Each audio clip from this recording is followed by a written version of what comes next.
अस्सलामुअलैकुम दोस्तों, उम्मीद करता हूँ आप सब खैरियत से होंगे। दोस्तों मैं हूँ मोहम्मद अब्बास रमज़ान। आज की वीडियो बहुत ही स्पेशल होने वाली है आप लोगों के लिए। आपको बहुत सी इंफॉर्मेशन इस वीडियो में मिलने वाली है, तो वीडियो को एंड तक देखिएगा। इंशाल्लाह आपको इस वीडियो में से बहुत कुछ सीखने को मिलेगा। दोस्तों, सीलिंग फ़ैन जब ख़राब हो जाए तो सबसे पहले हम लोग क्या करते हैं कि इसका कैपेसिटर चेंज कर देते हैं।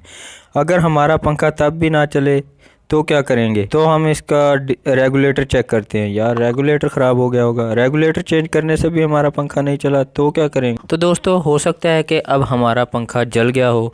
अगर जल भी गया हो तो क्या रिवाइंड करना पड़ेगा? अगर रिवाइंड करना पड़ेगा तो कैसे करेंगे? अगर ना रिवाइंड करना पड़े तो इसका हल क्या होगा? कैसे ऑन करेंगे? कैसा पंखा हमारा चलेगा?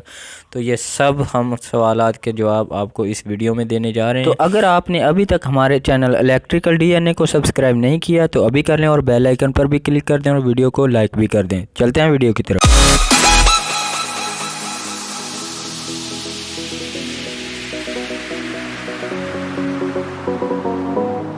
तो दोस्तों, वीडियो को शुरू करने से पहले एक बात जहन में रख लें कि वीडियो बहुत ही इन्फॉर्मेटिव होने वाली है। वीडियो को स्किप मत कीजिएगा। इंशाल्लाह आपको वीडियो देखने के बाद पंखे की रिपेयरिंग की समझ आ जाएगी।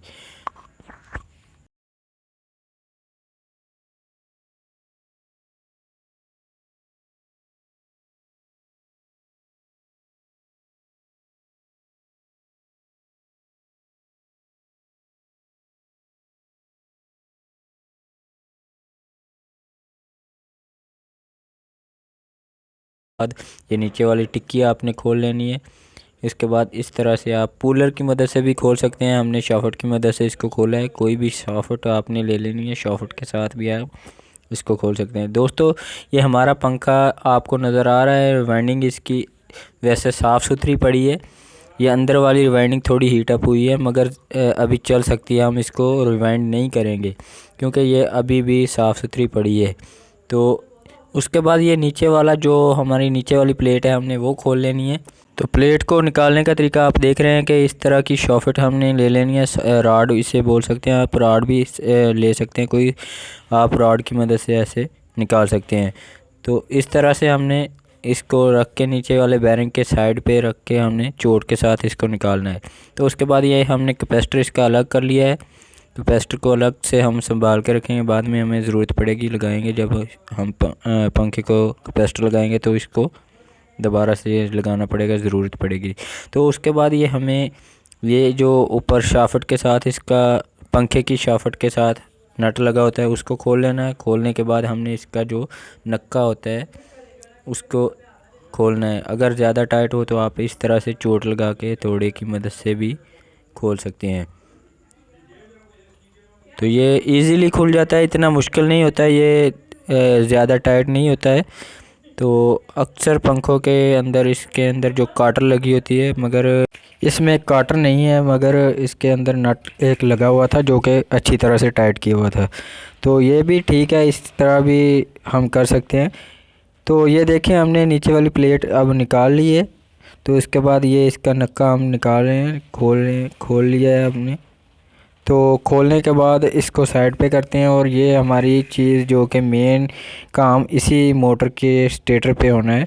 आप लोगों ने इस पे तवज्जो देनी है, मोटर को तवज्जो के साथ देखिएगा। यहाँ पे हमें कोई ना कोई फ़ॉल्ट ज़रूर मिलेगा जिसकी वजह से ये हमारा फ़ैन बंद हो गया था। ये देखें कि आपके सामने है, ये स्पार्किंग हुई है एक वायर, जो कि इसकी वायर हमें कैपेसिटर के साथ लगाने को मिलती थी, वहाँ पे एक स्पार्किंग नज़र आ रही है।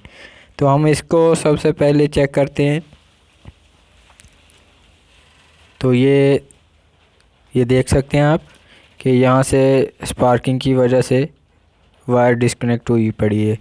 तो हमने इसको सीधा करके पहले चेक कर लेना है। चेक करने के बाद पता चलेगा कि ये हमारी वाइंडिंग चलेगी या नहीं। तो हम इसकी वायर्स को तमाम की तमाम वायर्स को काट देते हैं, क्योंकि ये हमें नहीं लगानी चाहिए। ये बहुत हार्ड हो चुकी हैं, इसकी वजह से हमें जो कि परेशानी भी उठानी पड़ सकती है। ये हमारी जो वाइंडिंग के कॉइल्स की जो वायर हैं वो इसकी वजह से टूट भी सकती हैं। तो हम इसको नहीं लगा देंगे।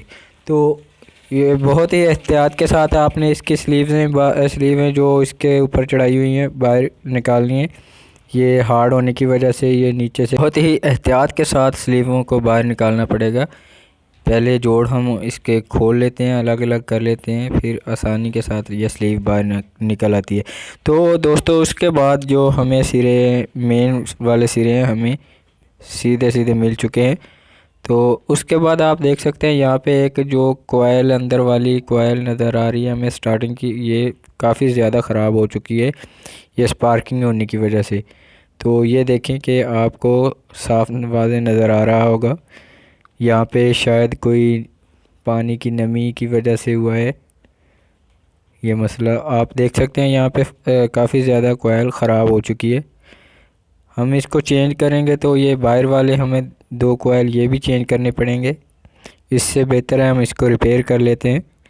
ये कोयल हम रिपेयर करने जा रहे हैं। ये बहुत ही स्पेशल किस्म का काम है। आप लोग तवज्जो के साथ देखें, इंशाल्लाह आपको समझ आएगी। दोस्तों फिर से आपको बताता चलूँ, अगर आपने अभी तक हमारे चैनल को सब्सक्राइब नहीं किया तो अभी कर लें और बेल आइकन पर भी क्लिक कर दें। वीडियो को लाइक कर दें और दोस्तों के साथ शेयर भी किया करें यार। तो ये देखें कि हम इसको सबसे पहले रेगमार के साथ अच्छी तरह से साफ़ करेंगे। ये जो टर्न्स आप देख सकते हैं, यहाँ पे भी एक टूटी हुई है और दूसरा सिरा इसका दूसरी तरफ होगा। तो ये काफ़ी सारी टूटी हुई हैं। इसमें से अगर 1 या 2 या 3 भी होती तो हम इसको जॉइंट कर लेते, मगर ये काफ़ी ज़्यादा है इसलिए हम इसको जॉइंट नहीं कर सकते। दूसरी वजह ये भी है कि ये इसका जो कोयल है ये भी हार्ड है। तो इस तरह का रेगमार हम लेंगे, आप भी इसी तरह का रेगमार ले लीजिएगा। सैंड पेपर भी कहते हैं इसे, हिंदी वाले जो दोस्त हैं वो सैंड पेपर भी इसे बोलते हैं। तो आप इसकी मदद से अच्छी तरह से इसको साफ़ कर लेंगे। दोस्तों आपको ये तो मालूम नहीं होगा कि हाँ इसको हम साफ़ क्यों कर रहे हैं, ये भी आपको बताते चलें कि साफ़ करने का मकसद ये है कि इसके ऊपर जो कलर लगा होता है, वायर के ऊपर नेमल लगा होता है, जिसकी वजह से हमारी वायर्स आपस में जॉइंट नहीं होती, आपस में स्पार्किंग नहीं करती, अलग अलग काम करती हैं। तो हम उसको साफ़ करने के, उसको उतारने के लिए इसका यूज़ कर रहे हैं। तो आप भी सैंड पेपर के साथ इसको साफ़ कर सकते हैं।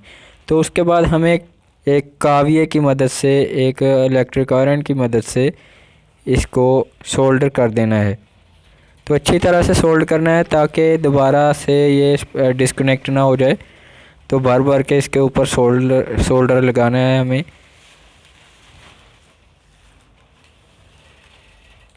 दोस्तों ये बहुत ही ज़बरदस्त जुगाड़ है इस किस्म के पंखों का। कुछ दोस्त बोलेंगे कि यार ये तो एक रिस्की काम हो गया, ये बिल्कुल भी रिस्की काम नहीं है, ये बिल्कुल पायदार काम है। हमने कई दफ़ा ये चेक किया भी है लगा के, और इसके साथ कोई फ़र्क भी नहीं पड़ता है वाइंडिंग को, और ना ही इसकी कोई बिजली का ख़र्च ज़्यादा बढ़ जाता है। कुछ लोग ये भी बोल रहे होते हैं कि यार इसकी वजह से बिजली का ख़र्च बढ़ जाता है, स्पीड पंखे की कम हो जाती है। ऐसा वैसा कुछ भी नहीं होता।